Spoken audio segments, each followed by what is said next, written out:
পবিত্র রমজান মাসে সকাল থেকেই রোজা রাখছেন ওস্তাদ গিয়াসউদ্দিন আনসারী। আবার কখনো সাজছেন শিব, কখনো কৃষ্ণ।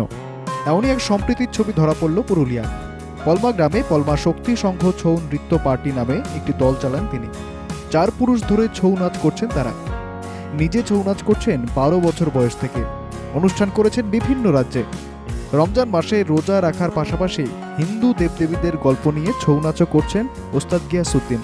উস্তাদজির কথায় শিল্পীর কোনো জাত হয় না। এটা শিল্পীরা হচ্ছে অন্য জিনিস, ধর্মটা হচ্ছে অন্য জিনিস। আমি এখন রমজান মাস চলছে, আমি এই তো রোজা করছি, নামাজ করছি, তারপরে পড়ছি, সবই করছি। মূলত শিল্পীর কাছে, ধর্মের কাছে। আমরা এই যে আমার দলে পলমা শক্তি সংঘ ছৌ নৃত্য পার্টি, এই আমার 30টা সদস্য আছে।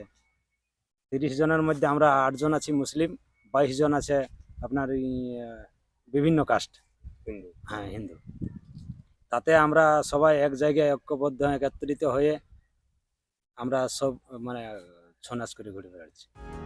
উস্তাদজির দলে হিন্দু মুসলমান সকলেই কাঁধে কাঁধ মিলিয়ে এগিয়ে নিয়ে যাচ্ছে বাংলার এই প্রাচীন লোকনৃত্যকে। হ্যাঁ, আমি হিন্দু ছিল, ওইখানে কোনো ভেদাভেদ নাই। মালিক কেমন লাগে এটা? ভালো লাগে। অনেক লোকে অনেক কিছু বলে, কিন্তু তা আমাদের কোনো ইয়া নেই। বর্তমানে ধর্মের ইস্যুতে উত্তাল বাংলার রাজনীতি। তার মধ্যেই উস্তাদজি চোখে আঙুল দিয়ে দেখিয়ে দিলেন, ধর্ম নয়, কর্ম বড়।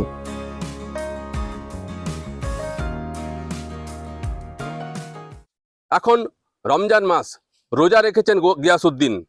সারাদিন উপবাসে থাকেন। সন্ধ্যায় উপোস ভঙ্গ করে নামাজ পড়ে আবার শিব, দুর্গা, কার্তিক, গণেশ সেজে ছৌ নাচের আসর জমান। গিয়াসউদ্দিনের এই কাজ নিয়ে নানান কটাক্ষ, নানান চর্চা চলে। তাতে পাত্তা দেন না গিয়াসউদ্দিন আনসারী। তার একটাই কথা, আগে কর্ম, তারপর ধর্ম। শিল্পীর আবার জাত কোথায়? পুরুলিয়ার পলমা গ্রাম থেকে বুদ্ধদেব পাত্রের রিপোর্ট, NKTV বাংলা।